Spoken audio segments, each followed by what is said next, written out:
السلام علیکم عزیز طلبہ، میں حافظ محمد علی صفی۔ عزیز طلبہ، جیسا کہ آپ جانتے ہیں کہ آج ہمارا لیسن جو ہے، ہمارا سبق، اس کا عنوان جو ہے وہ ہے تشدد اور خواتین پر تشدد کی تعریف۔ اگر آپ کے ذہن میں ہوگا تو پہلے ہم نے خواتین کے حوالے سے پڑھا ہے کہ جنہوں نے پاکستان کے اندر اپنی خدمات انجام دی، اور آج کا جو سبق ہے اس میں ہم خواتین پر جو تشدد کیا جاتا ہے اور اس تشدد کی تعریف کیا ہے، تشدد کہتے کسے ہیں، اس حوالے سے ہم آج کا سبق جو ہے وہ شروع کریں گے۔ سب سے پہلے ہم تشدد کی تعریف میں دیکھتے ہیں کہ عالمی ادارے نے تشدد کی تعریف کیا کی ہے۔ ہمارے پاس تعریف کرنے والا ادارہ ہے عالمی ادارہ صحت۔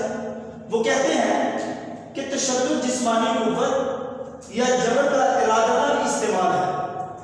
دو چیزیں آ رہی، ایک تشدد جسمانی قوت اور اس کا ارادہ، یعنی جسمانی قوت کا مطلب یہ ہے کہ کسی کو مارنا، کسی کے جسم کو نقصان پہنچانا، خواہ وہ ہاتھ کے ساتھ ہو، کسی ڈنڈے کے ساتھ ہو، یا کسی ایسی چیز کے ساتھ، یعنی اپنی طاقت کا استعمال کرتے ہوئے کسی کو بھی جان بوجھ کر ارادتاً انجانے سے اگر کسی سے کچھ ہو جائے تو اس پر تو اللہ تعالیٰ بھی انسان کو معاف کر دیتے ہیں۔ جان بوجھ کے جو ہم کام کرتے ہیں اس کو ہم تشدد میں لے کر آئیں گے۔ فار ایگزامپل، ایک آدمی نے جان بوجھ کر کسی عورت کو تھپڑ مار دیا، ارادتاً جان بوجھ کر کیا، تو عالمی ادارہ سے جو ہے اس کی تعریف کے مطابق اس کو ہم کہیں گے تشدد، یہ تشدد کے زمرے میں آئے گا۔ اب ہم دیکھتے ہیں تشدد کے اثرات کیا ہوتے ہیں، یعنی کہ وہ جو ہم اگر کسی پر تشدد کریں، کسی کو ماریں، اس عورت پر ہمارے اس تشدد کے اثرات کیا پڑیں گے۔ ان میں عزیز طلبہ سب سے پہلے تشدد کے اثرات میں سے کیا اثر ہوگا؟ عورت پر جسمانی اثرات، یعنی عورت کے جسم پر اس کے اثرات جو ہیں وہ نمودار ہوں گے۔ عورت کے جسم پر کیا نمودار ہوں گے؟ اگر کسی عورت کو ماریں گے، اس کے جسم کا بڑھنا، اس کی جو جسمانی قوت ہوگی وہ کمزور ہو سکتی ہے، وہ جسمانی طور پر وہ کمزور ہو جائے، اپنی جسمانی جو صلاحیتیں ہیں اس کے اندر دب کر رہ جائیں گی، تو گویا کہ سب سے پہلا اس پر اثر کیا ہوگا؟ عورت کے جسم پر اس کے اثرات ہوں گے، اس پر اثر انداز وہ تشدد جو ہے وہ ہوگا۔ دوسرے نمبر پر ہم عزیز طلبہ دیکھتے ہیں دماغی اثرات، یعنی ذہنی طور پر اس عورت کے اوپر اثرات ہوں گے۔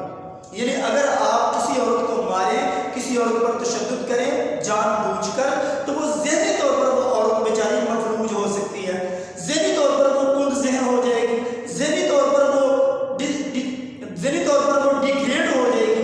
اس طرح سے اس عورت پر تشدد کرنے کا دوسرا نقصان یہ ہوگا کہ وہ دماغی طور پر اس عورت پر فوراً آپ کے تشدد جو ہے وہ اثرات جو ہے وہ واضح کریں گے۔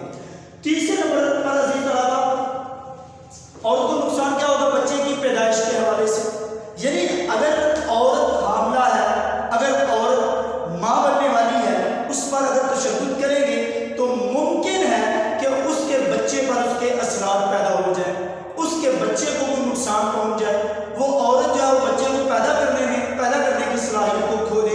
اس طرح سے اگر ہم عورتوں پر تشدد کریں گے تو یہ تین طرح کے اثرات جو ہیں ان خواتین اور عورتوں پر جو ہے وہ نمودار ہوں گے۔ عزیز طلبہ، اس کے بعد ہم دیکھتے ہیں اقوام متحدہ، یہ ہمارے پاس ایک ادارہ ہے جس کو UN کہتے ہیں۔ اقوام متحدہ نے بھی عورت پر تشدد کی ایک ڈیفینیشن، ایک تعریف بیان کی ہے۔ وہ کیا کہتے ہیں؟ وہ کہتے ہیں خواتین پر تشدد وہ عمل ہے جس میں جسمانی، دماغی، جنسی نقصانات ہوں۔ اس کا مطلب یہ ہوا کہ جو عالمی ادارہ صحت نے تعریف کی، سیم اسی طرح سے اقوام متحدہ کی بھی تعریف ہے۔ عالمی ادارے نے بھی یہی کہا کہ اس عورت پر جسمانی، دماغی اور بچے کی پیدائش کے حوالے سے بات کی، لیکن یہاں پر کیا ہے؟ اس کے جسمانی، دماغی اور جنسی نقصانات ہو سکتے ہیں۔ یعنی اگر کسی عورت پر ہم تشدد کریں گے تو یہ اس طرح کے تین نقصانات جو ہیں وہ اس عورت پر نمودار ہوں گے۔ یہ اقوام متحدہ جو ہے ہمارے پاس ادارہ ہے، تو اس نے یہ تعریف اس کی بیان کی ہے۔ عزیز طلبہ، آگے ہم دیکھتے ہیں کہ اگر تشدد کیا جائے، تشدد کیسے ہم کر سکتے ہیں، تشدد کس طرح سے کیا جاتا ہے۔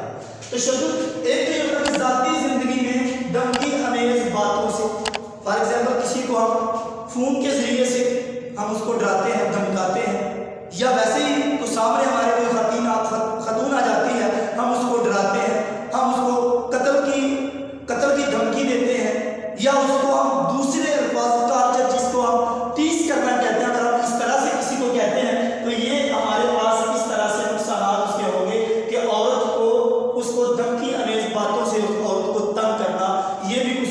जबर की एक अलामत है, तशद्दुद की एक अलामत है।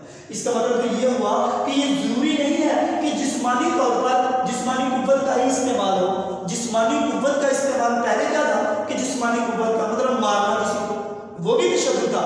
अब तशद्दुद एक ये भी है कि अगर हम किसी को धमकियां दें, किसी को ब्लैकमेल करें, किसी तरह से भी अगर किसी को हम डराएं धमकाएं, यानी बातों के जरिए से भी दूसरों पर तशद्दुद हो सकता है।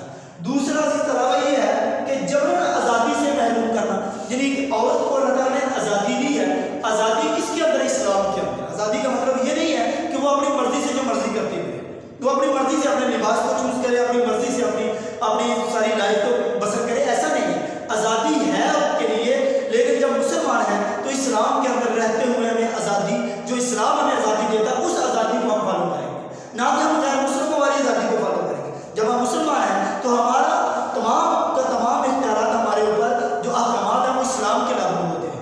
इस्लाम ने हमें क्या आज़ाद दी है? औरत अपने घर के अंदर आज़ाद है।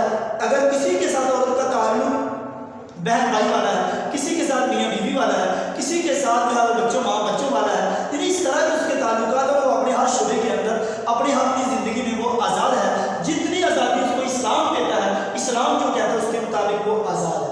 उसके मुताबिक अगर वो उससे बाहर निकलती है तो ये एक अलग इशू है, लेकिन उसके अंदर रहते हुए इस्लाम के मुताबिक अगर ज़िंदगी बसर करती है तो हम उसको आज़ादी से रोक नहीं सकते, महरूम नहीं कर सकते। अजीज़ तलबा, उसके बाद एक और चीज़ है, वो ये है कि तशद्दुद की जगह कौन सी है, यानी औरत को तशद्दुद कहाँ से होता है, कैसे तशद्दुद किया जाता है। अक्सर हमारे यहाँ यही लोग कहते हैं कि तशद्दुद करने वाले जो है वो अनजानी लोग होते हैं, या शायद और घर से बाहर जाएगी तो वहाँ जाकर उस पर तशद्दुद होगा, और बाजार में जाएगी वहाँ पर तशद्दुद होगा, या इसी तरह से औरत जो है किसी पार्क में या मार्केट में जाएगी वहाँ पर तशद्दुद होगा।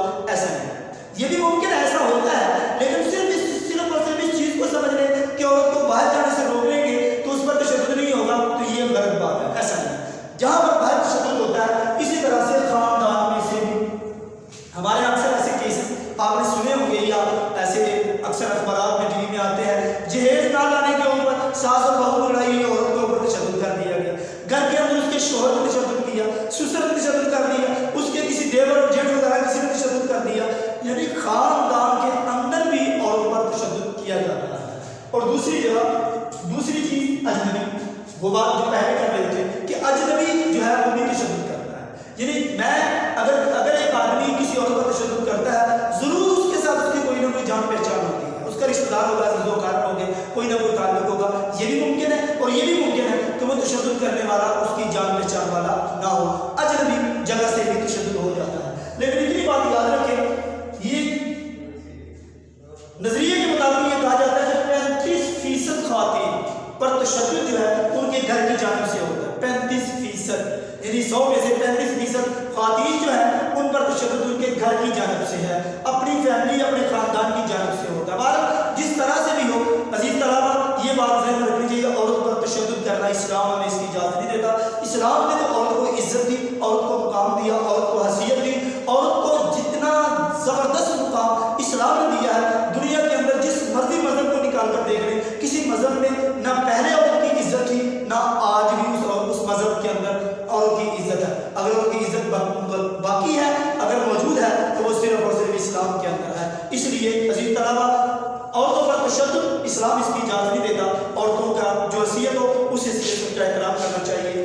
अजीज़ तलबा, ये हमारा सबक है, तशद्दुद और ख़वातीन पर तशद्दुद की तारीफ, इसको अच्छी तरह से याद कीजिएगा, ये बड़ा अहम सबक है। अल्लाह हाफ़िज़।